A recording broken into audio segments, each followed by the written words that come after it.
கடந்த 2 தினங்களுக்கு முன்பு வேலுச்சாமிபுரத்தில் தாவேக தலைவர் விஜய் மக்களை சந்திக்கும் நிகழ்ச்சி நடைபெற்றது. அப்பொழுது கூட்ட நெரிசலில் சிக்கி 41 பேர் உயிரிழந்தனர். 100க்கும் மேற்பட்டோர் தீவிர சிகிச்சையில் அரசு மருத்துவக் கல்லூரி மருத்துவமனை மற்றும் தனியார் மருத்துவமனையில் சிகிச்சை பெற்று வருகின்றனர். இதனையடுத்து தமிழக முதல்வர் மு.க. ஸ்டாலின், துணை முதல்வர் உதயநிதி ஸ்டாலின், எதிர்க்கட்சித் தலைவர் எடப்பாடி பழனிசாமி மற்றும் பல கட்சித் தலைவர்கள் நேரில் சென்று ஆறுதல் கூறி வந்தனர். இந்த நிலையில் இன்று மத்திய நிதியமைச்சர் நிர்மலா சீதாராமன், மத்திய இணையமைச்சர் வேல்முருகன் சம்பவ இடத்தை நேரில் சென்று பார்வையிட்டு அரசு மருத்துவக் கல்லூரி மருத்துவமனையில் சிகிச்சை பெற்று வருபவர்களுக்கு ஆறுதல் கூறினர்.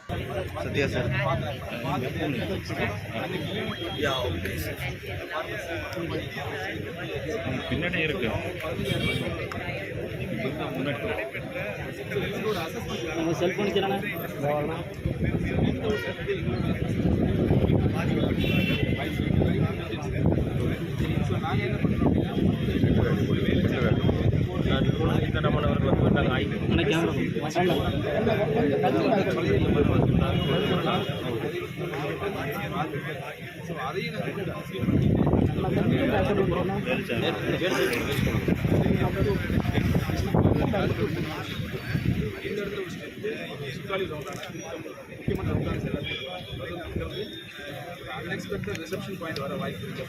அந்த reception point exactly the function place